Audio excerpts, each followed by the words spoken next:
A história da saúde do Brasil pode ser contada a partir do descobrimento. Claro, os índios já padeciam de algumas enfermidades, mas os problemas ficaram mais graves com a chegada dos colonizadores. Foi lá, 500 anos atrás, que começamos a busca por soluções para as questões de saúde dos brasileiros. Terra vista!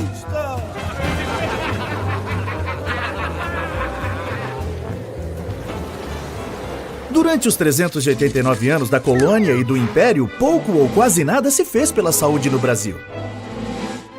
Já naquele tempo, o acesso aos tratamentos variava de acordo com a classe social. Os pobres e escravos viviam em condições muito duras e eram os primeiros a cair por terra.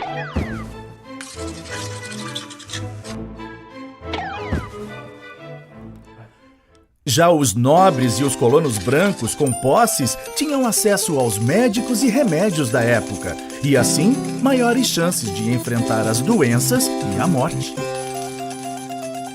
Para a maior parte da população, a opção eram as Santas Casas de Misericórdia, implantadas pelos religiosos. Mas os hospitais viviam na pobreza e, na maioria das vezes, os tratamentos não iam além da canja de galinha e da caridade. Os doentes recorriam aos curandeiros ou similares, na época, os grandes conhecedores das terapias de cura e do poder das ervas medicinais brasileiras.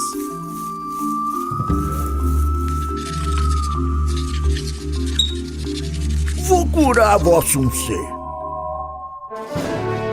Após a independência, Dom Pedro I realizou as primeiras mudanças significativas para melhorar a saúde do povo. Transformou escolas em faculdades, criou órgãos para vistoriar a higiene pública, delimitou funções para os praticantes da medicina, mas as medidas foram pouco eficazes, do tipo para inglês ver. O Império terminou com o agravamento das condições de saúde e o Brasil continuou com a imagem de um país doente, onde viver era um risco, um verdadeiro purgatório.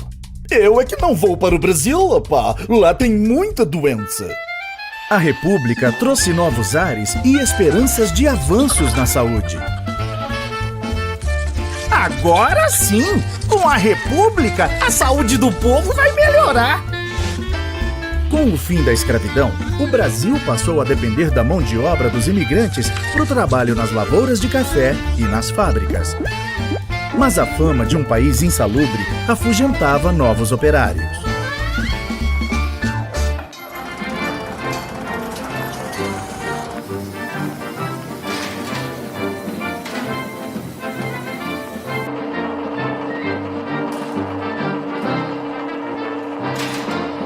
O período de 1900 a 1920 foi marcado por reformas urbanas e sanitárias, principalmente nas grandes cidades, áreas portuárias e no Rio de Janeiro, então capital da República. Apesar disso, o Brasil seguia refém dos problemas sanitários e das epidemias. Pois é isso mesmo, ando pegando, depois palhaçado, na minha gaita, vou tocando, rato. As mudanças propostas por muitos eram contrárias aos interesses políticos e econômicos daquele tempo. No entanto, o crescimento do país dependia de uma população saudável e com capacidade produtiva. Os sanitaristas comandaram este período realizando campanhas de saúde. Um dos destaques, o médico Oswaldo Cruz, enfrentou até revoltas populares, mas convenceu o Estado a tornar obrigatória a vacinação contra a varíola. Vem no braço do sertão, chega o cinco e logo mais, iniciando aquele nosso, para si tudo mais. Mas a lei mata sufoco, o coitado do freguês, mas bebendo na cabeça, não encerro a fruta. As campanhas chegaram até os sertões do país, divulgando a importância do cuidado com a saúde no meio rural. Mas os pobres continuavam em moradias precárias e as doenças fazendo vítimas. Só a gripe espanhola causou a morte de mais de 300 mil brasileiros. Nos anos 20, surgiram as CAPs, as Caixas de Aposentadoria e Pensão. foram criadas pelos trabalhadores para garantir proteção na velhice e na doença. Com o passar do tempo e a pressão popular, Getúlio Vargas decidiu ampliar o atendimento também para as outras categorias profissionais. Estamos expandindo o modelo das CAPs. Agora elas passam a se chamar IAPs, Institutos de Aposentadorias e Pensões, e vão atender muitas categorias profissionais. Também estamos criando o Ministério da Educação e Saúde para dar mais atenção aos trabalhadores. O período getulista promoveu reformulações no sistema. A atuação passou a ser mais centralizada, focada no tratamento das epidemias e endemias. Só que as verbas da saúde acabavam desviadas para outros setores. Boa parte dos recursos dos IAPs eram utilizados para financiar a industrialização do país. E, mais uma vez, o atendimento não chegava a todos. O Brasil continuava doente. O povo tá doente, o povo tá infeliz. Sem honestidade não avança esse país. O povo tá doente, o povo tá infeliz. Sem honestidade não avança esse país. Não, não, não, não.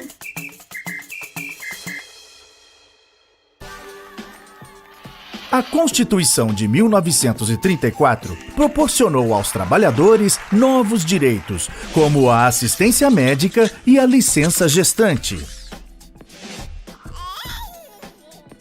Até que em 1943 veio a CLT, Consolidação das Leis do Trabalho, que além dos benefícios à saúde, criou o salário mínimo e outras garantias trabalhistas. Com a Segunda Guerra, o mundo paralisou perplexo diante de Adolf Hitler. Regulären Soldaten geschlossen. Seit 5:45 wird jetzt zurückgeschossen. Und von jetzt ab wird Bombe mit Bombe vergolten. No Brasil, o desafio era levar mais saúde ao povo brasileiro. Em 1953, foi criado o Ministério da Saúde, que se ocupava principalmente das políticas de atendimento nas zonas rurais, enquanto que nas cidades, o acesso à saúde era privilégio dos trabalhadores com carteira assinada. Queremos demonstrar ao mundo inteiro, a todos que nos querem dominar, que o Brasil pertence aos brasileiros, e o momento é surgir para trabalhar. Brasil, vamos para as urnas, povo democrata, gente varonil, Juscelino, Juscelino, Juscelino, para presidente do Brasil.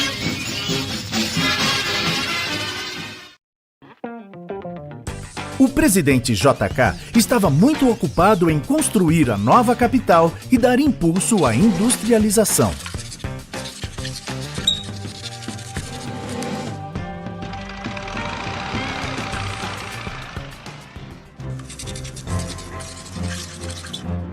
Atenção, Brasil! Atenção, Brasil! Atenção, Minas Gerais! As tropas do 2º Exército, sob o comando do general Cruel, já sitiaram o estado da Guanabara. Veio a ditadura e os governos militares focaram os investimentos na segurança e no desenvolvimento. Mais uma vez, a saúde sofreu com a redução das verbas. E doenças como a dengue, meningite e malária se intensificaram. Diante das epidemias e do aumento da mortalidade infantil, o governo foi atrás de soluções. Em 1966, nasceu o INPS, com a missão de unificar todos os órgãos previdenciários que vinham funcionando desde 1930 e, claro, melhorar o atendimento médico. A atenção primária cada vez mais era vista como responsabilidade dos municípios e os casos complexos ficavam a cargo dos governos estaduais e federal. Nos anos 70, o FAS, um fundo composto por recursos da loteria esportiva, destinava parte do dinheiro para a saúde. Acho que isso é uma zebra. Mesmo assim, No auge do milagre econômico brasileiro, as verbas para a saúde representavam apenas 1% do orçamento geral da União. A piora nos serviços públicos deu força para o crescimento dos grupos privados e os brasileiros entraram na roda viva dos planos de saúde. Saúde virou sinônimo de mercadoria. A 8ª Conferência Nacional de Saúde, em 86, ampliou os conceitos de saúde pública no Brasil e propôs mudanças baseadas no direito universal à saúde com melhores condições de vida. A forte presença de organismos internacionais também abriu os olhos da sociedade para o valor de ações de saneamento, medicina preventiva, descentralização dos serviços e participação nas decisões. O relatório produzido durante a 8ª Conferência foi tão importante que serviu de base para a elaboração do capítulo de saúde da Constituição de 88 e para a criação do SUS, Sistema Único de Saúde.